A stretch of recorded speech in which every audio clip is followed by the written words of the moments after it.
నమస్కారం, V9 స్టూడియోకి స్వాగతం. హెడ్లైన్ చూద్దాం.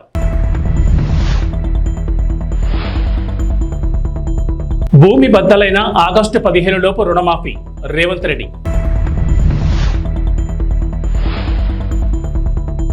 నేడు పులివెందులకు జగన్ నామినేషన్.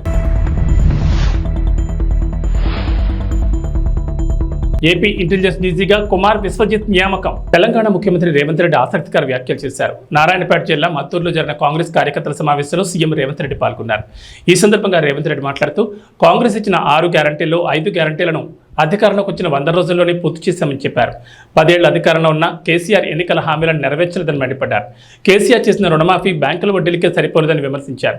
ఆగస్టు 15 లోపు 2 లక్షల రైతు రుణమాఫీ చేస్తామని సేవాలాల సాక్షిగా తాను మాటిస్తున్నానని చెప్పారు. నిన్న మొన్న మాట ఇచ్చిన 15 ఆగస్టు లోపల తప్పకుండా 2 లక్షల రూపాయల రైతు రుణమాఫీ చేసే బాధ్యత నాది.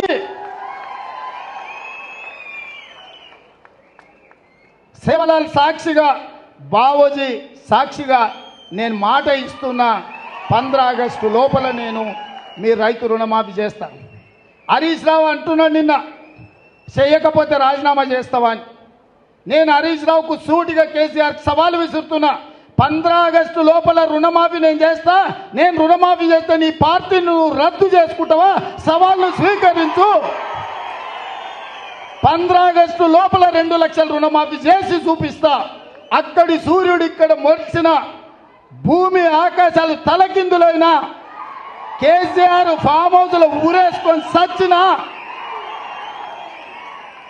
15 ఆగస్టు లోపల రైతులకు 2 లక్షల రుణమాఫీ చేస్తా. చేసిన మరుక్షణమే నీ పార్టీని నువ్వు రద్దు చేసుకుంటావా? నా సవాల్ను స్వీకరించు. హరీష్ రావు పోయి నీ మామని అడుగు. నేను మాటిస్తే ఎట్లుంటానో తెలుస్తుంది. నీ మామకు తెలుసు నీకంటే ఎక్కువ. అందుకే ఇవాళ చెప్తున్నా, ఈ వేదిక మీద నుంచి ఏ రైతు ఆధైర్యపడాల్సిన పని లేదు, ఏ రైతు బాధపడాల్సిన అవసరం లేదు. నేను బ్యాంక్ వాళ్ళకు కూడా చెప్తున్నా, రైతులకు నోటీసులు ఇస్తున్నట్ట DCCB బ్యాంక్ వాళ్ళు. ఎవరు మీరు అట్లాంటి అతిగా వ్యవహరించొద్దు. మిత్తితో సహా, అనా పైసతో సహా మీ పైసల్ని 15 ఆగస్టు లోపల తెలంగాణ ప్రభుత్వం చెల్లిస్తుంది. మీరు రైతులను ఎవరినైనా ఇబ్బంది పెట్టే కార్యక్రమం చేస్తే ఈ ప్రభుత్వం చూస్తూ ఊరుకోదని చెప్పి బ్యాంకు అధికారులకు, కోఆపరేటివ్ బ్యాంకు అధికారులకు కూడా నేను స్పష్టంగా విన్నవిస్తున్నా. మాది జిమ్మెదారీ రైతుల తరఫున రుణమాఫీకి మీ అప్పు చెల్లించేది. 15 ఆగస్టు లోపల నీకు అప్పు కడతాం. మా రైతుల పాస్ పుస్తకాలు విముక్తి చేసి ఇంటింటికి వాళ్ళ దగ్గరికి పంపించే బాధ్యత మా ప్రభుత్వం తీసుకుంటుంది. తెలంగాణ ప్రజల కోసం, తెలంగాణ రాష్ట్ర ప్రయోజనాల కోసం భారత రాష్ట్ర సమితి ఎంతవరకైనా కొట్లాడుతుందని, ఈ విషయంలో ఎవరితోనూ రాజీ పడబోదని బీఆర్ఎస్ పార్టీ అధ్యక్షుడు, మాజీ ముఖ్యమంత్రి కె చంద్రశేఖర్ ప్రకటించారు. తెలంగాణ ప్రజల చిరకాల వాంఛైన ప్రత్యేక రాష్ట్రాన్ని సాధించి దాన్ని దేశానికి రోల్ మోడల్గా తీర్చిదిద్దిన ఘనత బీఆర్ఎస్ పార్టీకి, బీఆర్ఎస్ పాలనకే దక్కుతుందని అన్నారు. మంగళవారం తెలంగాణ భవన్లో కేసీఆర్ ఆధ్వర్యంలో కృష్ణా బేసిన్ పరిధిలోని మహబూబ్ నగర్, రంగారెడ్డి, ఖమ్మం, నల్గొండ, హైదరాబాద్ ఉమ్మడి జిల్లాలకు చెందిన మాజీ మంత్రులు, ఎమ్మెల్యేలు, ప్రజాప్రతినిధులు, పార్టీ ప్రముఖులతో సమావేశం జరిగింది. జై తెలంగాణ, జై తెలంగాణ. గౌరవనీయులు పెద్దలు భాస్కర్రావు గారు,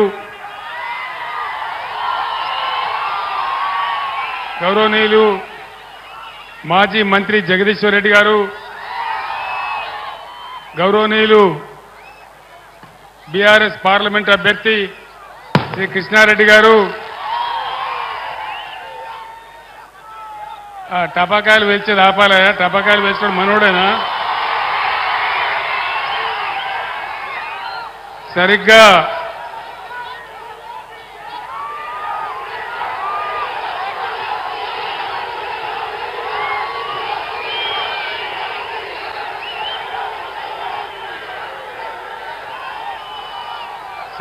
ఈరాకి 21 సంవత్సరాల క్రితం నేను కోదాడ టు హాలియా పాదయాత్రలో భాగంగా మిర్యాలగూడకు రావడం జరిగింది. ఆనాడు కూడా నీళ్ల కోసమే పోరాటం, ప్రజల కోసమే పోరాటం. కూర్చోలే తెలంగాణకు మొదటి నుంచి నేటి వరకు ప్లీజ్ తమ్ముడు ఆగాలి. నో స్లోగన్స్ ప్లీజ్, నినాదాలు బంద్.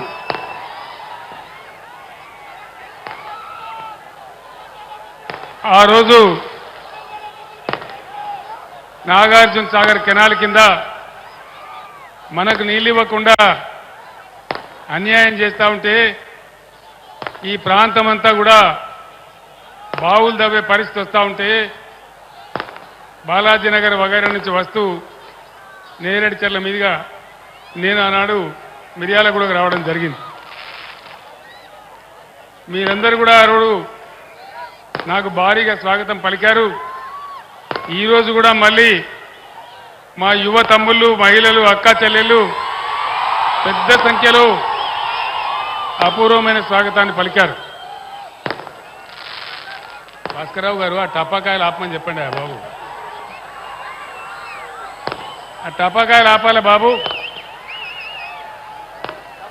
నేను 15 నిమిషాలు మాట్లాడతాను, టపాకాయలు ఆపాలి దయచేసి. వెంటనే ఆపేయాల.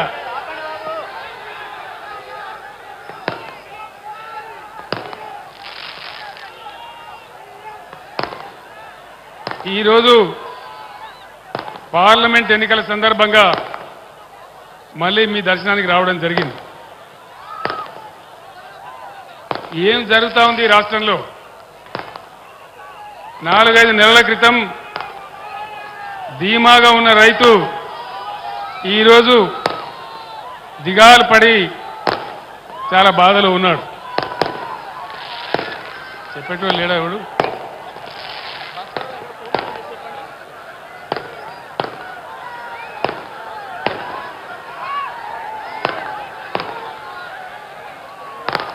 మీ అందరితోని నేను ఒక 4-5 విషయాలు మాత్రం మనవి చేస్తాను.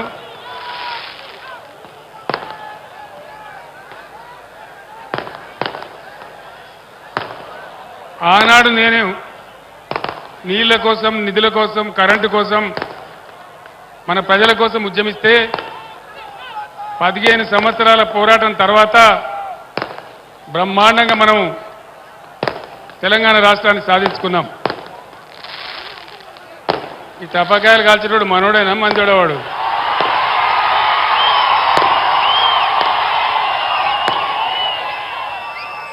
మనోడైతే అట్లా కాల్చాడు, మనోడు కాదా?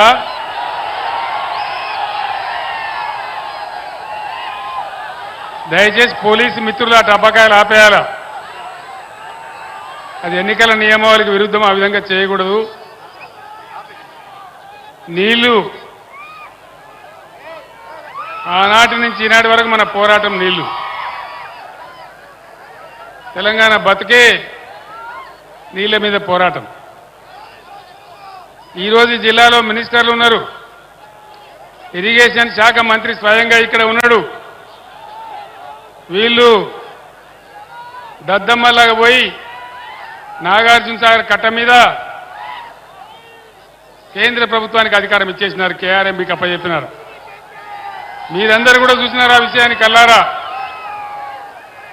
మీ అందరు నేను ఒకటే కోపం వచ్చిందో, ఏం భ్రమల పడ్డారో, పాలిచ్చే బర్రెను ఆయన అమ్మేసి దున్నపోతుంది తెచ్చుకున్నారు. ఇక తర్వాత ఏం నడుతుందో 3వ నెల పోయినా నా కట్టె కాలే వరకు తెలంగాణకు అన్యాయం జరిగితే చివరి శ్వాస దాకా కూడా పులిలాగా లేచి కొట్లాడతా తప్ప పిల్లిలాగా ఉండను. ఎట్టి పరిస్థితులలో 600 ఏ విషయంలో కూడా తెలంగాణకు అన్యాయం జరగనివ్వను. కొట్లాడదాం. కృష్ణా జలాలు కేఆర్ఎంబి అంటే కృష్ణా రివర్ మేనేజ్మెంట్ బోర్డుకు భద్రపల్లాగబోయి అప్పచెప్పినారు ఈ గవర్నమెంట్. ఇది చిల్లర మల్లర రాజకీయ సభ కాదు, రాష్ట్ర ప్రభుత్వానికి కాదు, రాష్ట్ర నాయకులకు కాదు. ఇలా నీళ్లు వంచడానికి సిద్ధంగా ఉన్నటువంటి బ్రిజేష్ కుమార్ ట్రిబ్యునల్కు కానీ, కేంద్ర ప్రభుత్వానికి కానీ, కేంద్ర నీటిపారుదల మంత్రికి కానీ, మన నీళ్లు దొబ్బిపోదామనుకునే స్వార్థ శక్తులకు కానీ ఒక హెచ్చరిక ఈ నల్లగొండ చెలో నల్గొండ సభ. చెలో నల్గొండ ఇయ్యంగానే పిక్క పిక్క సత్తుడు ఇజ్జత్ మానం పోతుంది రాబాయి. కేసీఆర్ బొబ్బ పెడితే ఏం చేస్తామంటే ఏం చేస్తామని చేతులు విసుకొని కాళ్ళు విసుకొని అర్జెంటుగా బడ్జెట్ పక్కకు పెట్టి శాసనసభలో తీర్మానం పెట్టింది. ఆ తీర్మానం కూడా చక్కగా లేదు, వాళ్ళ తెలివి సల్లారా. సాగునీళ్ళు తాగునీళ్ళు అని పెట్టినరు, కరెంటు ఉత్పత్తి పెట్టలేదు మళ్ళీ దానిలో. ఆ తీర్మానంలో కూడా అంత తెలివి తక్కువ తీర్మానం. అది పెట్టి ఇక మామ అనిపించుకున్నారు. మేమంతా సిద్ధం బస్సు యాత్రతో రాష్ట్రాన్ని చుట్టి బుధవారం రోజు బస్సు యాత్రను ముగించిన ఆంధ్రప్రదేశ్ ముఖ్యమంత్రి వైసీపీ అధినేత వైఎస్ జగన్మోహన్ రెడ్డి పులివెందుల ఎమ్మెల్యే అభ్యర్థిగా నేడు నామినేషన్ దాఖలు చేయనున్నారు. మొదట సిద్ధం సభలు, ఆ తర్వాత మేమంతా సిద్ధం బస్సు యాత్ర ద్వారా రాష్ట్రం మొత్తాన్ని చుట్టేశారు జగన్. మూడో విడత ప్రచారానికి ఆయన సిద్ధమవుతున్నారు. ఈలోపు తన నియోజకవర్గం పులివెందులో నేడు ఎమ్మెల్యే అభ్యర్థిగా నామినేషన్ వేస్తారు. ఇప్పటికే జగన్ తరఫున Pulivendula municipal vice chairman YS Manohar Reddy ఒక సెట్ నామినేషన్ వేస్తారు. ఈరోజు మరో సెట్ని జగన్ స్వయంగా దాఖలు చేయనున్నారు. ఈరోజు వైఎస్ జగన్మోహన్ రెడ్డి గారి నామినేషన్ దాఖలు చేస్తాం. ఈరోజు మొదటి సెట్ ఒక సెట్, తర్వాత రెండో సెట్ ఆయన 25th వస్తున్నారు. ఇక్కడికి 25th రెండో సెట్ ఆయన దాఖలు చేస్తారు. ప్రజలు కూడా ఆయన మళ్ళీ రెండోసారి ముఖ్యమంత్రి చేయాలని కోరుకుంటారు చాలా మటుకు. మాకు తెలిసి కూడా 70% వరకు ప్రజలు ఆయన వైపే చూస్తున్నారు. కాబట్టి తప్పకుండా రెండోసారి ముఖ్యమంత్రి అవుతారనే కోరిక మా మనసులో ఉంది. తప్పకుండా రెండోసారి ఎదురు ముఖ్యమంత్రి చేస్తారు కూడా, దాంట్లో ఏం సందేహం కూడా లేదు. 25th ఇక్కడ వస్తూనే పబ్లిక్ మీటింగ్ ఉంటుంది. పబ్లిక్ మీటింగ్ అయిన తర్వాత మధ్యాహ్నం పైన నామినేషన్ వేస్తారు. సార్వత్రిక ఎన్నికల నేపథ్యంలో ఏపీ ఇంటెలిజెన్స్ డీజీగా కుమార్ విశ్వజిత్ను ఎన్నికల కమిషన్ నియమించింది. విజయవాడ సిపిగా పిహెచ్డి రామకృష్ణకు బాధ్యతలు అప్పగించింది. గురువారం ఉదయంలోపు బాధ్యతలు చేపట్టాలని ఉత్తర్వులు జారీ చేసింది. కాగా intelligence DG Seetharamanjaneyulu Vijayawada CP Kranthi రాణాను బదిలీ చేస్తూ ఏపీఈసీ మంగళవారం నిర్ణయం తీసుకుంది. వీరిని తక్షణమే విధుల నుంచి బదిలీ చేస్తూ ఆదేశాలు జారీ చేసింది.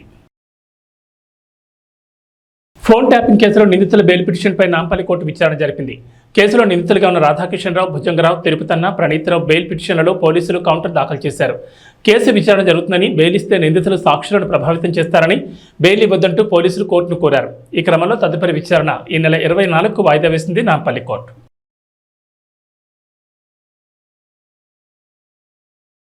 ఎన్నికల ప్రచార నిమిత్తం ప్రధానమంత్రి నరేంద్ర మోడీ వచ్చే నెల 3, 4 తేదీల్లో రాష్ట్రంలో పర్యటించనున్నారు. ఈ 2 రోజుల్లో కనీసం 4 లేదా 5 ఎన్డీఏ బహిరంగ సభల్లో ప్రధాని మోడీ పాల్గొనేలా సమాలోచనలు జరుగుతున్నాయి. అనకాపల్లి, రాజమహేంద్రవరం, విజయవాడ, రాయలసీమ ప్రాంతాల్లో ఒక్కొక్క ఎన్డీఏ సభ జరగనుంది. తెలుగుదేశం, జనసేన, భాజపా నాయకులు త్వరలో ప్రత్యేకంగా సమావేశమై ప్రధాని పాల్గొనే సభలు, రోడ్ షోలపై రూట్ మ్యాప్ ఖరారు చేస్తారని భాజపా ఉపాధ్యక్షుడు సూర్యనారాయణ దాస్ తెలిపారు.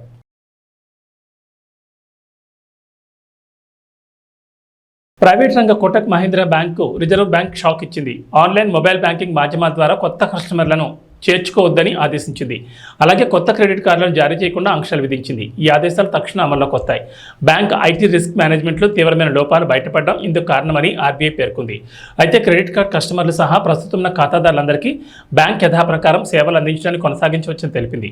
మే 4న కోటక్ మహీంద్రా బ్యాంక్ ఆర్థిక ఫలితాలను వెల్లడించనున్న నేపథ్యంలో తాజా పరిణామం ప్రాధాన్యం సంతరించుకుంది. బ్యాంక్ ఎక్స్టర్నల్ ఆడిట్ నిర్వహించి అందులో బయటపడే సమస్యలను, తాము గుర్తించిన లోపాలను పరిష్కరిస్తే ఆంక్షలు సమీక్షిస్తామని ఆర్బీఐ పేర్కొంది. పదే సాంకేతిక అంతరాయాలు తలెత్తున్న కారణంగా 2020 డిసెంబర్లో హెచ్డిఎఫ్సి బ్యాంక్పై కూడా ఆర్బీఐ దాదాపు ఇదే తరహా ఆంక్షలు విధించిన సంగతి తెలిసిందే.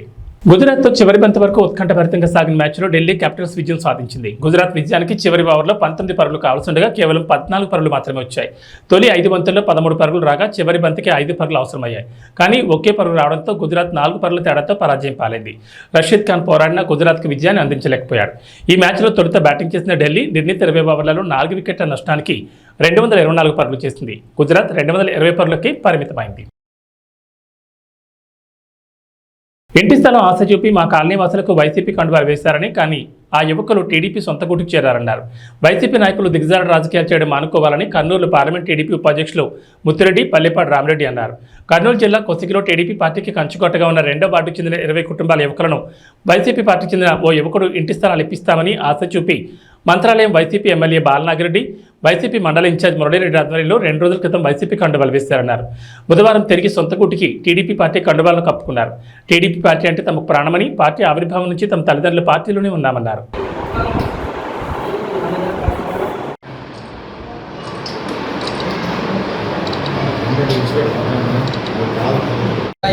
ఇరవై సంవత్సరాల నుంచి ఒక తెలుగుదేశం పార్టీ కొనగనగిరి అని అండగా ఒకే పార్టీగా కొనసాగింది. ఈ సమరంలో ఏదో చిన్న కారణం వల్ల ఏదో తెలుకోకున్నట్టు పొరపాటు జరిగింది. అది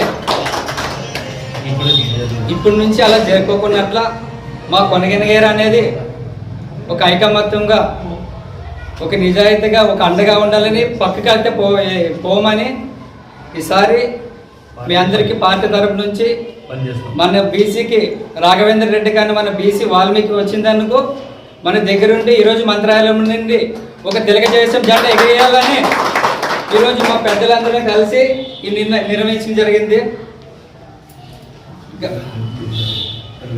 తెలుగుదేశం పార్టీకి మేము ఎప్పటికీ అండగా ఉంటాము. జై తెలుగుదేశం, జై చంద్రబాబు.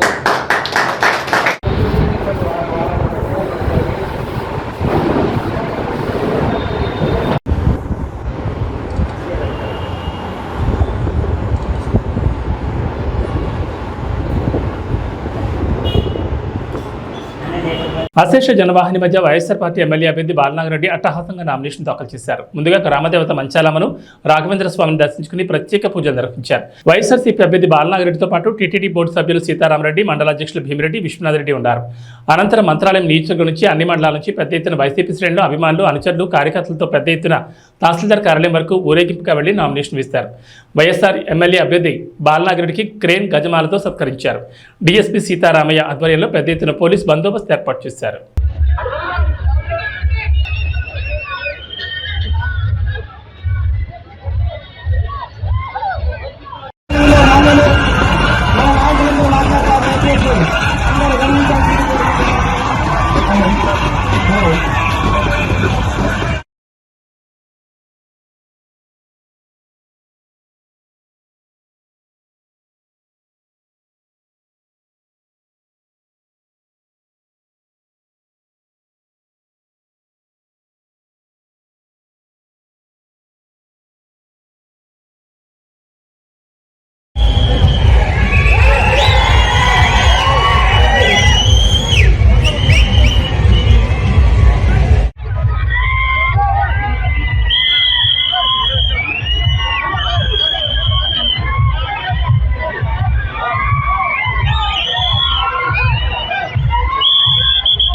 అన్ని వర్గాలు ఆయన ఉన్నాయి కాబట్టి వాళ్ళు చెప్పుకోండి బీసీలందరూ ఆ కోటేస్తారని.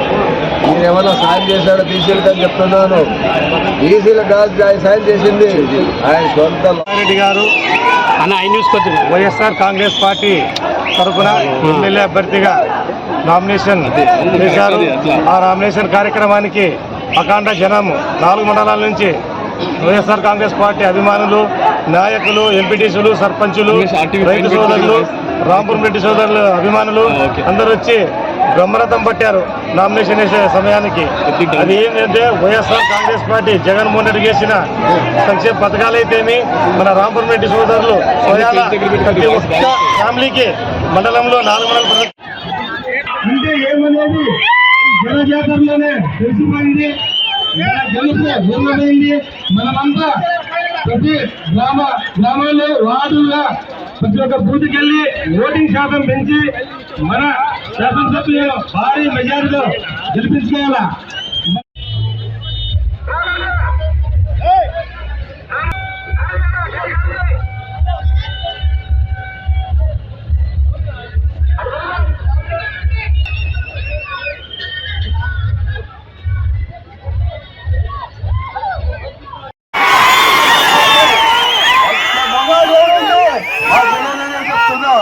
ఎందుకంటే సింగల్ గానే పోటీ చేస్తాం, సింగల్ గానే వస్తుందా.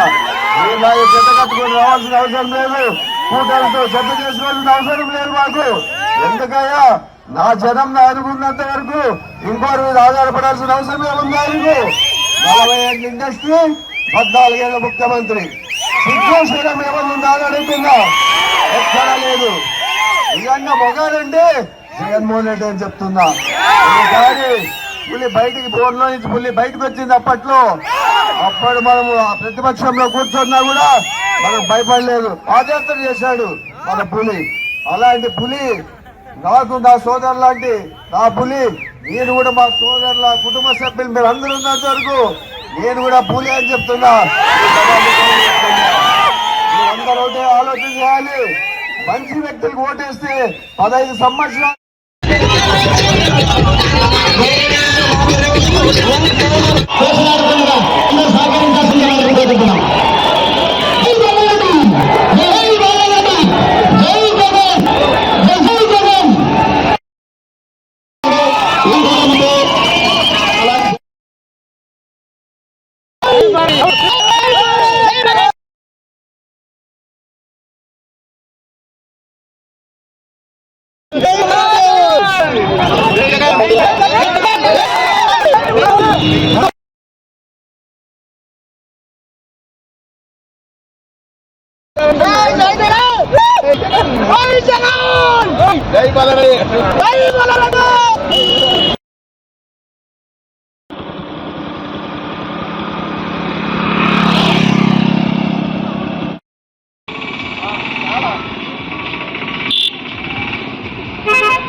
ఎమ్మిగనూరు నియోజకవర్గం ఉమ్మడి తెలుగుదేశం పార్టీ అభ్యర్థి డాక్టర్ బీబీ జె నాగేశ్వరరెడ్డి మిత్రపక్షాలైన ఎన్డీఏ కూటమి అభ్యర్థులతో కలిసి స్థానిక ఎమ్మిగనూరులో పట్టణంలోని తన స్వగృహంలో ఆత్మీయ సమావేశం నిర్వహించారు. ఈ సందర్భంగా మాట్లాడుతూ జగన్ రెడ్డి వదిలింది మెగా డిఎస్సీ కాదు, దగా డిఎస్సీ అని మండిపడ్డారు. రాష్ట్రంలో 50,892 ఖాళీలు ఉంటే 6,100 పోస్టులకే నోటిఫికేషన్ ఇవ్వడం నిరుద్యోగుల్ని వంచడమే అని పేర్కొన్నారు. డిఎస్సీ పేరుతో ఎన్నికలను దృష్టిలో పెట్టుకుని జగన్ రెడ్డి కొత్త డ్రామాకు తెరతీశారని పేర్కొన్నారు. ఆంధ్రప్రదేశ్ రాష్ట్రంలో నిరుద్యోగుల్ని మరోసారి వంచడానికి జగన్మోహన్ రెడ్డి సిద్ధమయ్యాడని, రాష్ట్రంలోని యువత జగన్ మాటలకు మోసపోకుండా జాగ్రత్త పడాలని ఆయన వాపోయారు. జనవరి 1న జాబ్ క్యాలెండర్ విడుదల చేస్తానని 4.5 ఏళ్లు జగన్ చేసింది శూన్యమని పేర్కొన్నారు. మరి మేము అడుగుతున్నాం సూటిగా, గంజాయిని పెంచి కులాలు మాత్రం ఆ దేశంలో ఎక్కడ రాష్ట్రం నుంచే ఉన్నాయి. మీరు యువతని ఈరోజు మోసం చేసిన తీరు ఎలా ఉందంటే, ముద్దుల మీద ముద్దులు పెట్టి ఆ రోజు పాదయాత్ర చేసి, పాదయాత్రలో నేను మాట తప్పను మడమ తిప్పను అని చెప్పిన మీరు యువకులకు, ముఖ్యంగా రాష్ట్ర యువతకు క్షమాపణ చెప్పాలి. మీరు చెప్పారు జగన్మోహన్ రెడ్డి గారు, మద్యపాన నిషేధం చేస్తాను, అదే రకంగా మద్యపాన నిషేధం చేసిన తర్వాత నేను ఎన్నికలకు పోయే ముందు ఏ ఊరికి పోయినా, ఏ వాడకు పోయినా, ఏ వార్డుకు పోయినా ఎక్కడా ఒక్క చుక్క మందు కనపడినప్పుడే నేను వచ్చి ఓటు అడుగుతానన్నారు. అంటే ఇంక ఎలక్షన్లకు నాకు తెలిసినంత మీరు నామినేషన్ కూడా వేయకూడదు. ముఖ్యమంత్రిగా మీరు నామినేషన్ ఏదైతే ఉన్నారో, ఎమ్మెల్యేగా రేపు శాసనసభకు నామినేషన్ వేయకూడదు, మీ పార్టీ ఎక్కడ కూడా నామినేషన్ వేయకూడదు. ఎందుకంటే మీరు మాట తప్పారు. ఈరోజు ఒక్క చుక్క నీళ్లు లేవు ఏ ఊరికి పోయినా, ఏ వార్డుకు పోయినా, కానీ తాగడానికి మందు మాత్రం ఏరులే పారుతా ఉంది. కాబట్టి ఒకటే డిసైడ్ చేసి చెప్తున్నాం, మేమందరం కూడా కౌంట్ డౌన్ ప్రారంభమైంది. జగన్మోహన్ రెడ్డి మీకు ఈరోజు 22 రోజులు. ఇంకా ఈ 22 రోజుల్లో కూటమి ఏదైతే ఉందో, ఇటు బీజేపీ మోడీ గారి నాయకత్వంలో, నారా చంద్రబాబు నాయుడు గారి నాయకత్వంలో తెలుగుదేశం పార్టీ, పవన్ కళ్యాణ్ గారి నాయకత్వం జనసేన, మేమందరం కూడా కూటమి అభ్యర్థులుగా కూటమి సహాయం తీసుకుని ఈరోజు ఎమ్మిగనూరు నియోజకవర్గం నుంచి ఒక సంకేతాన్ని పంపిస్తున్నాం. ప్రతి ఒక్కరం కూడా సమిష్టిగా పనిచేసి యువతని మోసం చేసిన ఈరోజు అంశం ఏమంటే, ముఖ్యంగా మెగా డిఎస్సి మీద మాట్లాడడానికి మేమందరం కూర్చున్నాం.